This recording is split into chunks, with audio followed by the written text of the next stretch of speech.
Assalamualaikum warahmatullahi wabarakatuh.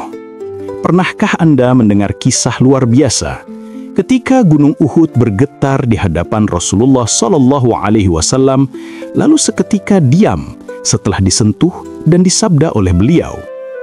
Sebuah peristiwa bersejarah yang hingga kini menjadi pelajaran abadi bahwa gunung yang kokoh pun tunduk kepada Nabi akhir zaman. Allahumma salli ala Sayyidina Muhammad wa ala ali Sayyidina Muhammad. Mari kita ikuti kisah lengkapnya, riwayat sahih, penjelasan para ulama, hingga hikmah yang bisa kita ambil untuk kehidupan hari ini. Simak sampai akhir, karena setiap bagian menyimpan pelajaran berharga yang meneguhkan iman kita kepada Rasulullah SAW.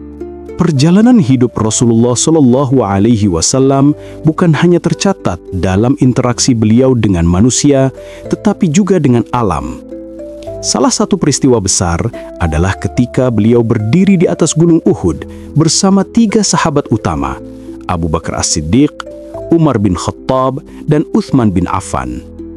Hadis ini diriwayatkan oleh Anas bin Malik radhiyallahu an, tercatat dalam Sahih Bukhari dan Muslim, 2 kitab hadis paling otoritatif.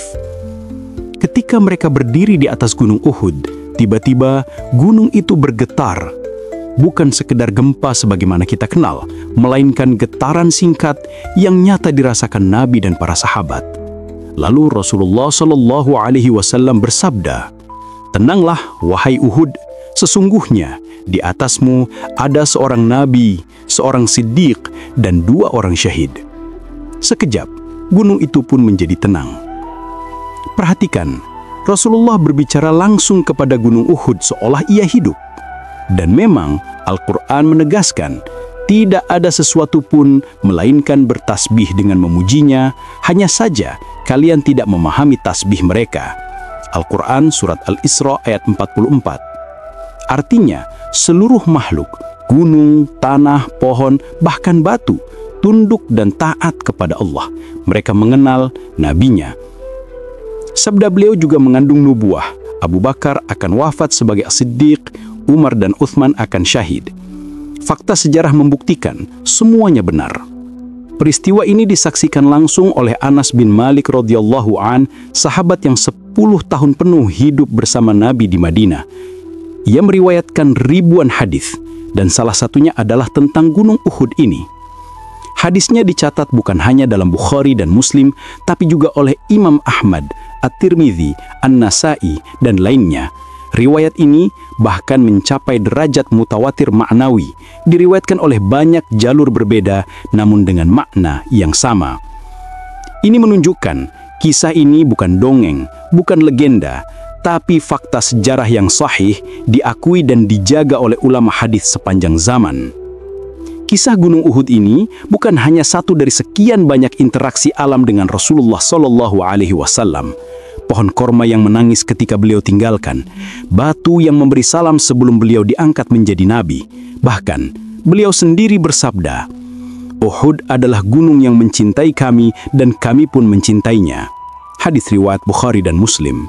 Jika pohon, batu dan gunung saja mengenal serta mencintai Rasulullah SAW, bagaimana mungkin manusia lalai mencintai beliau? Apa yang bisa kita ambil dari kisah ini? 1. Rasulullah sumber ketenangan. Gunung yang bergetar pun reda dengan sabda beliau. Maka hati manusia pun hanya akan tenang dengan meneladani sunnahnya. 2. Keutamaan sahabat. Abu Bakar dengan kejujurannya, Umar dengan keberaniannya, Uthman dengan kedermawanannya. Mereka teladan sepanjang zaman. 3. Alam mengenal Nabi. Jangan sampai kita kalah dari gunung, pohon, dan batu dalam menghormati Rasulullah SAW.